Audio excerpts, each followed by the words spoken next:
여러분 안녕하십니까? 이해가 되는 성경 통독 16번째 시간입니다. 어떻게들 성경 통독 잘 하고 계시는지 모르겠습니다. 제가 보니까 갈수록 조회수가 좀 떨어지는 걸 보니까 처음에 하신 분들이 중간에 좀 주춤하고 계시는 분들이 있지 않나 싶은데요. 잘 따라오시면 됩니다. 요한계시록까지 우리가 이 페이스를 가지고 계속해서 제가 조금씩 설명드리면서 나아갈 테니까 이렇게만 따라오시면 내가 성경에 대해서 마치 이렇게 한꺼풀 눈이 이렇게 열린다고나 할까요?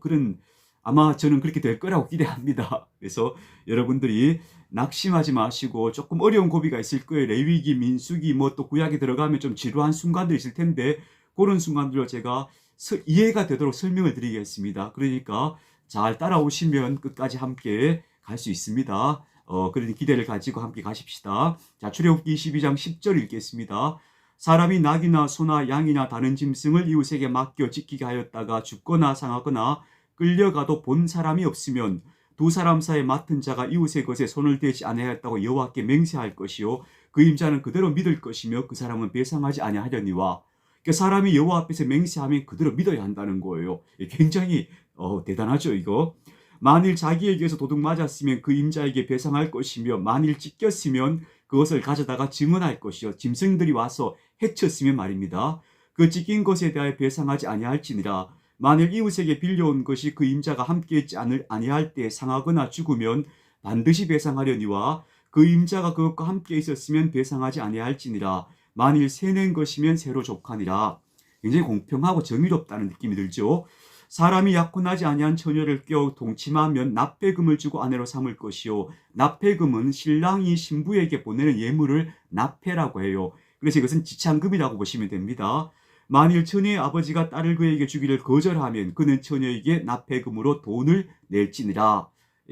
배상하면 되는 거예요. 너는 무당을 살려두지 말라. 짐승과 행하는 자는 반드시 죽일지니라. 여호와 외에 다른 신에게 제사를 드리는 자는 멸할지니라. 너는 이방 나그네를 압제하지 말며 그들을 학대하지 말라. 너희도 애굽 땅에서 나그네였습니다. 너는 과부나 고아를 해롭게 하지 말라.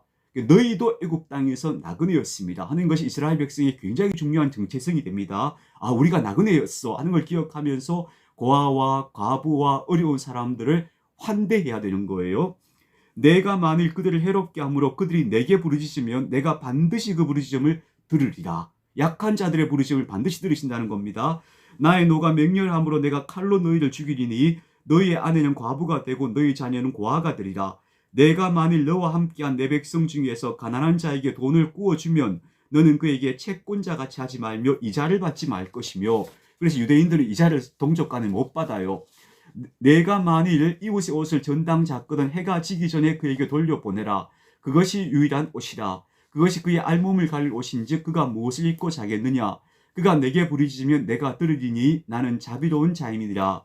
너는 재판장을 모독하지 말며 백성의 지도자를 저주하지 말지니라.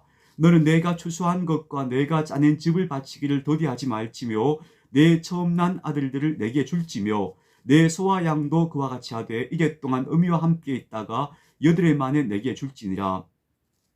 너희는 내게 거룩한 사람이 될지니 들에서 짐승에게 찢긴 동물의 고기를 먹지 말고 그것을 개에게 던질지니라. 이게 몸과 마음도 정결하고 깨끗한 상태로 살아가길 원하시는 거죠.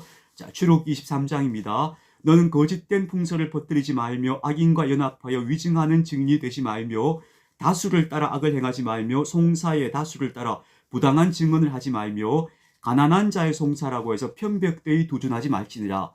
자, 가난한 자를 환대해야 되는 건 맞는데 가난한 자라고 해서 또 그것 때문에 또 가난한 자의 이야기를 편들어주는 식으로 두둔하면 안 된다는 것도 정의로운 말씀이죠. 내가 만일 내 원수의 기르던 소나 나귀를 보거든 반드시 그 사람에게로 돌릴지며 내가 만일 너를 미워하는 자의 나귀가 짐을 싣고 엎드러짐을 보거든 그것을 버려두지 말고 그것을 도와 그 짐을 부릴지니라. 너는 가난한 자의 송사라고 정의를 굽게 하지 말며 거짓 일을 멀리하며 무죄한 자와 의로운 자를 죽이지 말라. 나는 악인을 의롭다 하지 아니하겠노라. 너는 뇌물을 받지 말라. 뇌물은 밝은 자의 눈을 어둡게 하고 의로운 자의 말을 굽게 하느니라. 너는 이방 나그네를 압제하지 말라. 너희가 애굽 땅에서 나그네 되었었은즉 나그네의 사정을 아느니라. 너는 6해 동안은 너의 땅에 파종하여 그 소산을 거두고 7째 해에는 갈지 말고 묵혀두어서 내 백성의 가난한 자들이 먹게 하라. 이 갈지 않아도 자연적으로 또 자라나는 곡식들이나 그 과일들은 그렇게 자라겠죠. 그 남은 것은 들짐승이 먹게 하라. 내 포도원과 감람원도 그리할지니라. 너는 엿새 동안에 내 일을 하고 일곱째 날에는 쉬라. 내 소와 나귀가 쉴 것이며 내 여종의 자식과 나그네가 숨을 돌리리라. 참 멋진 표현이죠. 내가 내게 이른 모든 일을 삼가 지키고 다른 신들의 이름은 부르지도 말며 내 입에서 들리게도 하지 말지니라. 저는 그래서 제가 크리스찬이고 성경을 따라 사는 사람이라는 게 너무 자랑스러운 거 있죠. 성경이 얼마나 멋지고 정의로운지 모르겠어요. 너는 매년 3번 내게 절기를 지킬지니라. 이스라엘 백성들 지켜야 할 절기가 3번이에요. 1년에 3번. 반드시 지켜야 하는 절기. 이외에 다른 절기도 많습니다만 반드시 지켜야 하는 의무적인 절기는 3가지로 게시되고 있어요. 너는 무교병의 절기를 지키라. 내가 내게 명령한 대로 아비볼에 정한 때 1해 동안 무교병을 먹을지니 이는 그 달에 내가 애굽에서 나왔습니다. 빈손으로 내 앞에 나오지 말지니라. 오순절을 지키라. 오순절은요, 맥추절을 지키라. 맥추절은 보리와 추수를, 보리와 밀과 보리를 추수하는 절기죠. 이 절기가 바로 오순절과 같은 절기입니다. 이는 내가 수고하여 밭에 뿌린 것의 첫 열매를 거둠이니라. 수장절을 지키라. 수장절은 가을에 가서 과일 열매나 가을에 또 추수하는 그런 가을 추수의 절기예요. 이 절기는 초막절과 같은 절기입니다. 이는 내가 수고하여 이룬 것을 연말에 밭에서부터 거두어 저장함이니라. 내 모든 남자는 매년 3번씩 주 여호와께 보일지니라. 너는 내 제물의 피를 유교병과 함께 드리지 말며 내 절기 제물의 기름을 아침까지 남겨두지 말지니라. 내 토지에서 처음 거둔 열매의 가장 좋은 것을 가져다가 너의 하나님 여호와의 전에 드릴지니라. 너는 염소 새끼를 그 어미의 젖으로 삶지 말지니라. 이 말씀은 아마 이방인들의 종교적 관습 가운데 그런 게 있었던 것 같아요. 그 어미의 젖에다가 그 새끼를 삶는 거예요. 이게 뭔가 좀 우리가 듣기에도 좀 불쾌한 느낌이 있죠. 예, 그런 관습을 금하신 거예요. 내가 사자를 내 앞서 보내어 길에서 너를 보호하여 너를 내가 예비한 곳에 이르게 하리니 너희는 삼가 그의 목소리를 청종하고 그를 노엽게 하지 말라. 그가 너희의 허물을 용서하지 아니할 것은 내 이름이 그에게 있음이니라. 내가 그의 목소리를 잘 청종하고 내 모든 말대로 행하면 내가 내 원수에게 원수가 되고 내 대적에게 대적이 될지라. 내 사자가 내 앞서가서 너를 아모리 사람과 헷 사람과 브리스 사람과 가나안 사람과 히위 사람과 여부서 사람에게 인도하고 나는 그들을 끊으리니 너는 그들의 신을 경배하지 말며 섬기지 말며 그들의 행위를 본받지 말고 그것들을 다 깨뜨리며 그들의 주상을 부수고 내 하나님 여호와를 섬기라. 그리하면 여호와가 너희의 양식과 물에 복을 내리고 너희 중에 병을 제하리니.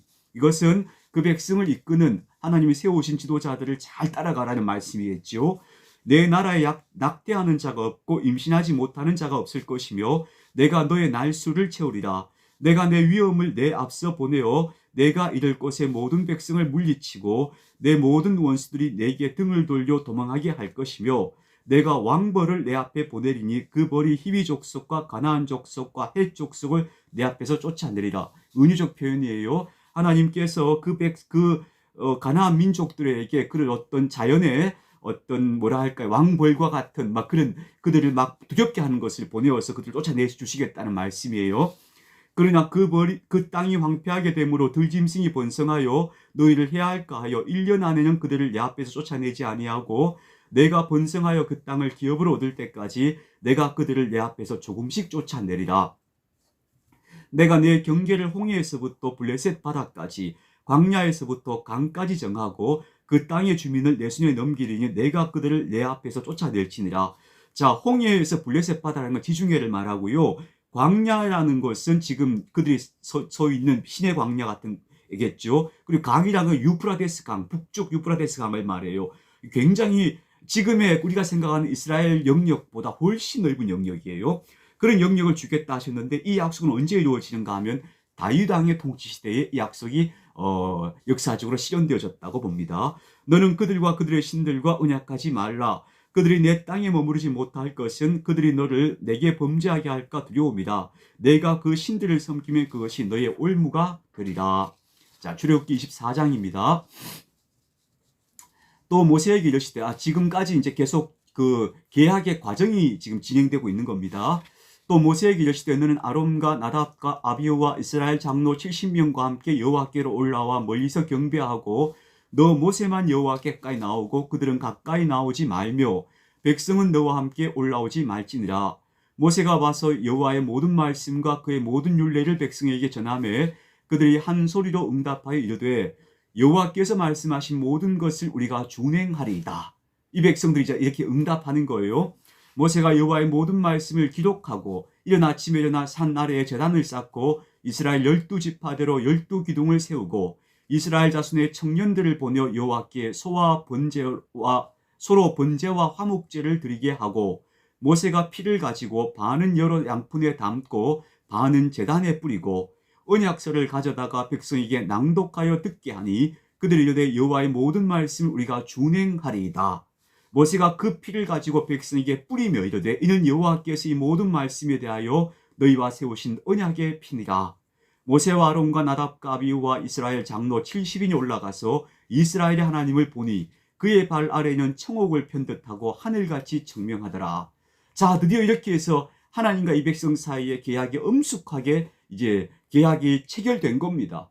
서로 짐승을 잡아 화목제를 제일 먼저 약속을 했죠. 계약의 내용에 대해서 듣고 예 그렇게 하겠습니다 하고 하나님께서 지금 말씀하신 십계명과 여러 율례들을 그들에게 낭독하니까 그들이 한 목소리로 용답해서 예 우리가 준행하겠습니다 했고 그리고 올라가서 번제를 바치고 그리고 피를 가져다 그 백성들에게 다 뿌리면서 자 이것이 언약의 피니라 하고 선포한 거죠. 이렇게 그들이 하나님과 계약을 맺었다는 이야기입니다. 하나님이 이스라엘 자손들의 존귀한 자들에게 손을 대지 아니하셨고 그들은 하나님을 뵙고 먹고 마셨더라. 여기서 하나님을 배웠다는 것은 하나님의 영광을 직접 배웠다는 것이 아니에요. 하나님을 직접 뵈면 사람은 죽어요. 그럴 수 없어요. 이것은 하나님 앞에 하나님 존전에 가까이 가서 거기서 계약을 맺었다는 것을 이렇게 표현하는 거예요. 먹고 마셨다는 것은요. 고대로부터 어떤 계약을 하고 나면 반드시 계약적 식사를 했어요. 그 다음에 반드시 식사를 같이 하는 거예요. 그게 계약의 체결의 마지막 단계예요. 그래서 우리가 성만찬을 하는 것도 그것 때문이에요. 여호와께서 모세에게 이르시되 너는 산에 올라 내게로 와서 거기 있으라. 내가 그들을 가르치도록 내가 율법과 계명을 친히 기록한 돌판을 내게 주리라. 모세가 그의 부하 여호수아와 함께 일어나 모세가 하나님의 산으로 올라가며 장로들에게 이르되 너희는 여기서 우리가 너희에게로 돌아오기까지 기다리라. 아론과 훌이 너희와 함께 하리니 무릇 일이 있는 자는 그들에게로 나갈지니라 하고 모세가 산에 오르매 구름이 산을 가리고 여호와의 영광이 시내산 위에 머무르고 구름이 엿새 동안 산을 가리더니 7째 날에 여호와께서 구름 가운데서 모세를 부르시니라. 모세가 하나님 앞에 나아갔지만 엿새 동안은 하나님 앞에서 기다리고만 있었던 거예요. 7째 날에 구름 가운데 하나님이 나타나셨다는 거죠. 산 위에 여호와의 영광이 이스라엘 자손의 눈에 맹렬한 불같이 보였고 모세는 구름 속으로 들어가서 산 위에 올라왔으며 모세가 40일 40야를 산에 있으니라. 자, 계약은 끝났고 하나님께서 그 계약한 돌판을 주겠다 하시고는 모세를 친히 가까이로 또 불러내시는 거죠. 그래서 모세가 백성을 두고 홀로 들어가서 일주일을 하나님 앞에서 기다려서 하나님의 임재를 만나고 그리고 그 산에서 40일 40야를 머물러 있었다 하는 이야기죠. 성경에는 40일이라는 표현이 많이 나오잖아요. 근데 40이란 말은요. 40이란 숫자 자체가 의미가 있어요. 산은 동서남북을 가리키기 때문에 완전한 수, 가장 안정된 수로 봐요. 거기다 10은 완전수거든요. 꽉 찬 숫자잖아요. 그래서 40은 꽉 찬 날수를 이야기해요. 어떻게 꽉 찬 날수인가 하면요. 뭔가 변화가 일어나거나 뭔가 새로운 일이 시작되기 위해서 필요한 인내의 시간, 변화의 시간, 그 시간이 보통 40일 혹은 40년 이렇게 묘사가 되는 거예요. 이 40일 동안 모세가 이제 하나님 앞으로 나아간 거죠. 그리고 하나님의 영광은요. 항상 구름과 함께 나타나요. 왜냐하면 하나님은 형체를 사람들에게 드러내지 않으시는 분이에요. 형체가 없으신 분이에요. 그래서 하나님의 영광은 항상 구름과 함께 나타나더라 하는 것이 출애굽기가 보여주는 이상적인 것이죠. 자, 출애굽기 25장입니다. 여호와께서 모세에게 말씀하여 이르시되 모세가 이제 하나님 앞에 가서 듣게 된 말씀인데요. 출애굽기 25장부터는 성막을 어떻게 제조하라 하는 성막 제작에 대한 지시가 하나님으로부터 모세에게 전해집니다. 이스라엘 자손에게 명령하여 내게 예물을 가져오라 하고 기쁜 마음으로 내는 자가 내게 바치는 모든 것을 너희는 받을지니라. 너희가 그들에게서 받을 예물은 이러하니 금과 은과 놋과 청색, 자색, 홍색 실과 가는 배실과 염소털과 붉게 물들인 순양의 가죽과 해달의 가죽과 조각목과. 자, 여기 과거에는 이렇게 물들인다는 건 되게 어려운 일이었고 귀한 거였거든요. 그래서 이 염료가 굉장히 귀했어요. 그래서 물들인 실들은 굉장히 고급한 아주 좋은 재료들인 거죠. 예. 그리고 해달의 가죽이라는 것은 바다 짐승, 뭐 물개라거나 뭐 이런 바다 짐승이 있잖아요. 그럼 바다 짐승의 가죽으로 봐요. 그래서 이것들은 이 바다 짐승의 가죽은 뭘로 쓰는가 하면 방수용으로 쓰는 거예요. 예. 조각목이라는 나무는요, 씨띠나무라고 해서 그 광야지대에 자생하는 아카시아 나무의 일종이라고 해요. 아카시아 나무니까 크게 굵게 자란 나무는 아닌 거예요. 그러나 그 재질이 단단하고 무늬가 고와서 이렇게 한번 조각목으로 뭘 만들어 놓으면 굉장히 오래 가는 아주 그런 단단한 나무라고 해요. 자, 등료와 관유에 드는 향료와 분향할 향을 맡는 향품과 호마노며, 호마노 보석 이름이에요. 에봇과 흉패에 물릴 보석이니라. 에봇이란 건 나중에 제사장이 입게 되는 조끼 같은 거예요. 예, 그 에봇과 흉패, 제사장의 흉패가 있어요. 가슴 앞에 다는 흉패가 있는데 그 흉패에 보석을 달게 돼요. 이제 그때 물릴 보석들을 가져오라는 거예요. 내가 그들 중에 거할 성소를 그들이 나를 위하여 짓되. 예, 여러분 이 말씀 주목해서 보셔야 해요. 하나님께서 내가 그들 가운데 거할 성소라고 말씀하셨어요. 하나님은 어느 특정한 시간과 공간에 거주하시는 분이 아니에요. 근데 왜 성소를 짓게 하셨는가 하면은 내가 이 백성 가운데 있다는 것을 그들의 시각적으로 그들이 느끼도록 하시기 위해서, 그들의 그런 믿음을 주시고 그들 속에 거하신다는 확신을 주기 위해서 하나님께서 이런 건물을 구조물을 짓게 하신 것이지, 하나님이 이 구조물 안에 계시는 분이다 라고 생각하면 잘못 생각하는 거죠. 예. 그게 이제 나중에 이스라엘 사람들이 성전 신앙이 그렇게 해서 잘못되는 거예요. 물은 내가 내게 보이는 모양대로 장막을 짓고 그 기구들도 그 모양을 따라 지을지니라. 그들은 조각목으로 궤를 짜되 길이는 2규빗 반, 너비는 1규빗 반, 높이는 1규빗 반이 되게 하고, 제일 먼저 조각목으로 만드는 게 뭐냐면 언약궤를 만드는 거예요. 언약궤 이야기예요. 지금부터 나오는 거는요.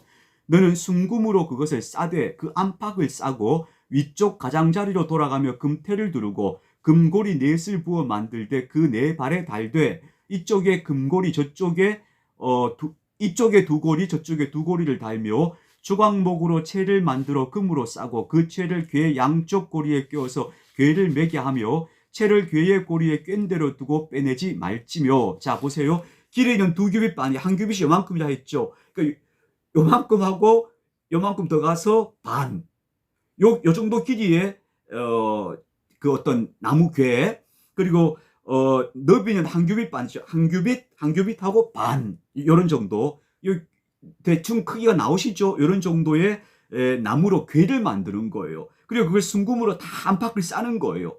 거기다가 금고리를 4개를 만들어요. 그래서 밑에다가 요 만든 궤 밑에다가 금고리를 다는 거예요.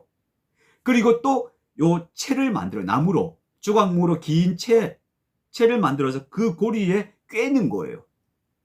오세요? 느낌이 오세요? 그래가지고 요 언약궤를 메고 다니는 거예요. 메고 다닐 수 있도록 고리를 그때 만들고 여기다가 채를 끼워서 양쪽에서 딱 들고 메고 다닐 수 있도록 그렇게 이 언약궤를 만들라 하시는 거예요. 내가 내게 줄 증거판을 궤 속에 들치며, 즉 십계명의 돌판을 그 궤 속에 넣어두라는 거예요. 순금으로 속죄소를 만들되 길이는 2규빗 반, 너비는 1규빗 반이 되게 하고 금으로 그룹 둘을 속죄소 두 끝에 쳐서 만들되. 속죄소가 뭐예요 하시는데, 속죄소는 뭐냐면요, 이 궤를 만들었잖아요. 이 언약궤 뚜껑이 속죄소예요. 언약궤 위에 뚜껑을 만들어 덮으라는 거예요. 그게 속죄소예요. 근데 그 뚜껑 위에 뭐가 세워지는가 하면 두 그룹, 천사 상이 이렇게 해서 마주 보도록 이렇게 딱 세우라는 거예요. 이걸 나무로 만들어서 금으로 입히라는 거예요. 그룹은 천사를 의미하는 거예요. 근데 성경에 나오는, 구약성이 나오는 천사 중에 그룹, 스랍 이런 천사들 명이 나와요. 그래서 뭐 천사들도 무슨 계층이 있고 천사 이름이 막 이렇다라고 뭐 다양하게 가톨릭 교회 같은 거 설명하는데요.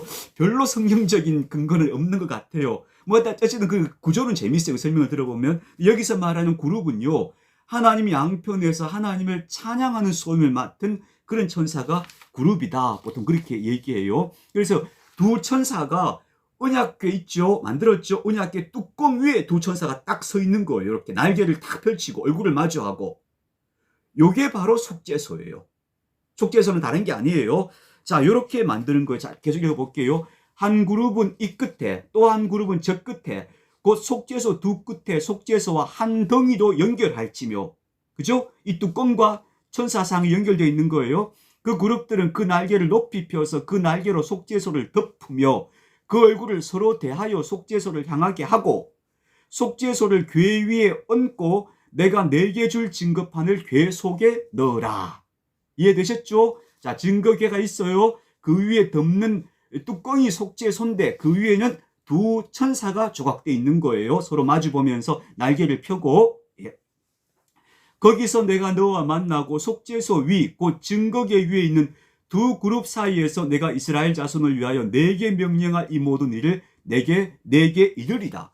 자, 그럼 하나님이 어디서 이스라엘 백성을 만나시는가 하면 두 천사가 딱 서로 마주보고 있는, 이 그룹이 마주보고 있는 속죄소라고 말씀드렸죠. 요 사이, 요 중간 공간, 요 빈 허공에서 내가 거기 있다는 거예요, 하나님이. 그러니까 우리 하나님은 참 이게 신묘하죠. 하나님이 거하시는 공간은 이 빈 허공인 거예요, 허공.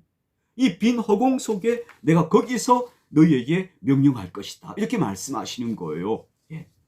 너는 조각목으로 상을 만들 때, 요건 이제, 이 언약궤는 만들었어요. 언약궤하고 이 속죄소 만들었습니다. 그죠? 넘어갑니다.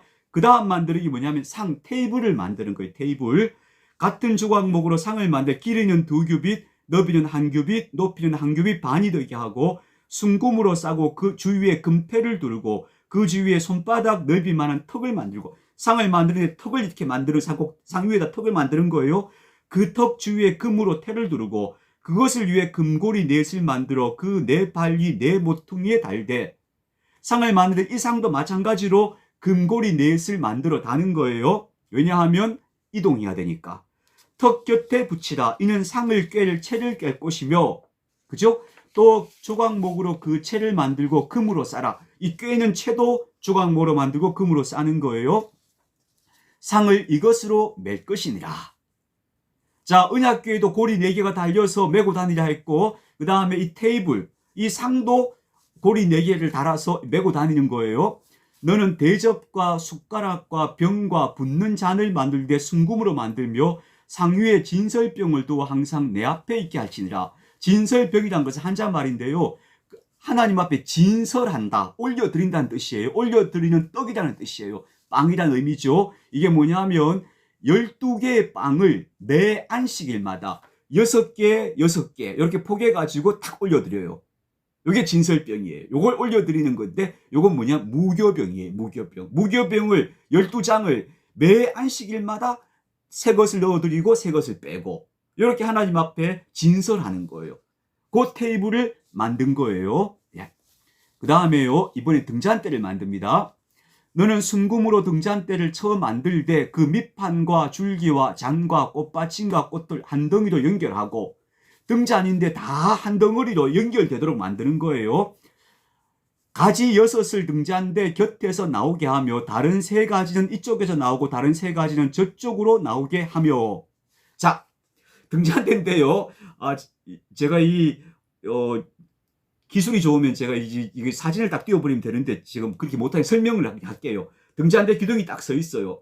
등잔대 기둥이 딱 서 있으면요, 여기서 가지가 하나, 둘, 셋, 여기도 하나, 둘, 셋 이렇게 연결되는 거예요. 그러면 위에 등잔이 모두 몇 개가 되는 거예요? 7개의 등잔이 되는 거예요. 중간에 1개 있고 이쪽에 3개, 이쪽에 3개, 각각 기둥을 담을 수 있는 등잔이 모두 위에 7개가 만들어지는 거예요. 이런 등잔대를 만들라는 거예요. 이게 다 연결시켜서 이쪽까지의 살구꽃 형상의 잔색과 꽃받침과 꽃이 있게 하고 저쪽까지에도 살구꽃 형상의 잔색과 꽃받침과 꽃이 있게 하여 등잔대에서 나온 가지 6을 갖게 할 것이며. 이거 아주 세밀한 규정인데요. 등잔대가 줄기가 있고 이렇게 한 대 나왔잖아요. 그리고 여기다가 꽃을 하나씩 이렇게 3개를 이렇게 딱딱 새겨서 이렇게 붙이라는 거예요. 꽃무늬를 넣으라는 거예요. 근데 무슨 꽃무늬인가 하면요, 살구꽃이 아니에요. 살구꽃은 우리가 아는 살구꽃이 아니고 아몬드 꽃을 이야기해요. 아몬드 모양의 꽃을 거기다 3개씩 이렇게 나온 줄기에다 1개, 2개, 3개, 또 줄기가 있잖아요. 여기 격까지 나왔잖아요. 1개, 2개, 3개. 여기까지 또 나오잖아요. 한 개, 두 개, 세 개. 이런 식으로 꽃 모양을 세 개 넣으라는 거예요. 그리고 이 줄기에는 꽃 모양을 네 개를 세 개 넣으라는 거예요. 자, 계속 읽어볼게요. 예. 저쪽 가지에도 살구꽃 형상의 잔색과 꽃받침과 꽃이 있게 등잔대에서 나온 가지 6을 갖게 할 것이며 등잔대 줄기에는 살구꽃 형상의 잔넥과 꽃받침과 꽃이 있게 하고 등잔대에서 나온 가지 6을 위하여 꽃받침이 있게 하되 그 가지 두 가지 아래에 한 꽃받침이 있어 줄기와 연결하며 또 두 가지 아래에 한 꽃받침이 있어 줄기와 연결하며 또 두 가지 아래에 한 꽃받침이 있어 줄기와 연결하고 이렇게 이제 이 두 가지가 만나는 데마다 거기 또 꽃받침이 있고 꽃받침이 있고 이렇게 이제 연결시켜서 예쁘게 만들라는 그런 아주 자세한 규정인 거예요. 요거 여러분 귀찮으시겠지만 성경도 끝나고 검색해 보세요. 성전 등잔대라고 검색하시면 모양이 딱 나와요. 한눈에 알 수 있어요. 이 모양을요. 그 꽃받침과 가지를 줄기와 연결하고 전부를 순금으로 쳐 만들고 등잔 7을 만들어 그 위에 두어 앞을 비추게 하며 그 불집게와 불똥그릇도 순금으로 만들지니 등잔대와 이 모든 기구를 순금 1달란트로 만들되 너는 삼가 이 산에서 내게 보인 양식대로 할지니라.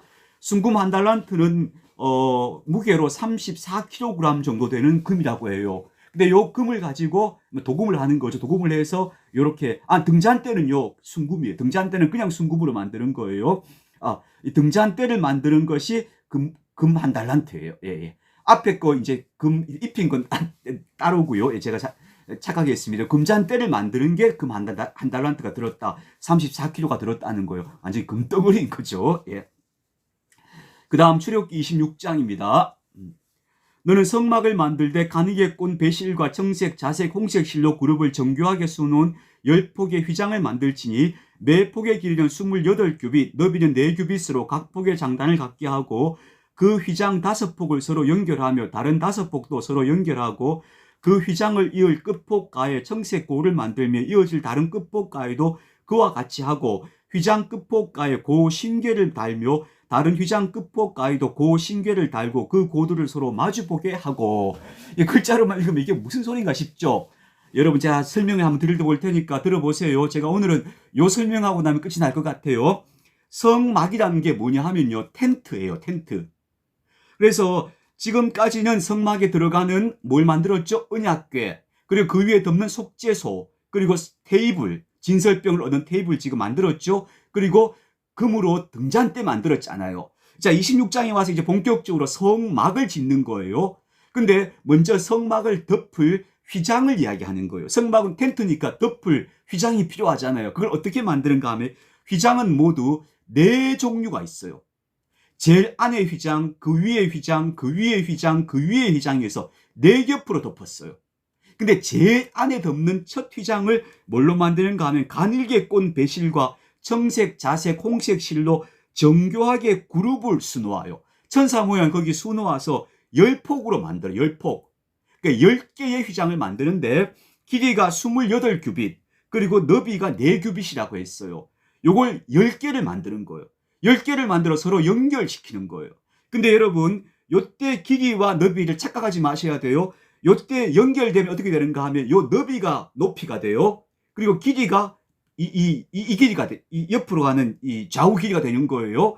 그래서 이 10개의 휘장을 다 연결시키는 거예요. 연결시켜서 한꺼번에 덮어버리는 텐트를 만드는 거예요. 근데 연결시킬 때 어떻게 연결시키는가 하면 5폭을 먼저 딱 연결을 시켜요. 그리고 다른 5폭을 또 연결을 시켜요. 그래가지고 이거 나중에는 이 2개를 서로 고를 만들어요. 양쪽에. 그러니까 한쪽에 고, 신궤, 고리, 신궤, 고리, 또 이쪽에 고리, 신궤. 이래가지고 이 고리가 서로 마주보게 하고 금갈고리를 신궤를 만들어 와서 요걸 연결시켜요.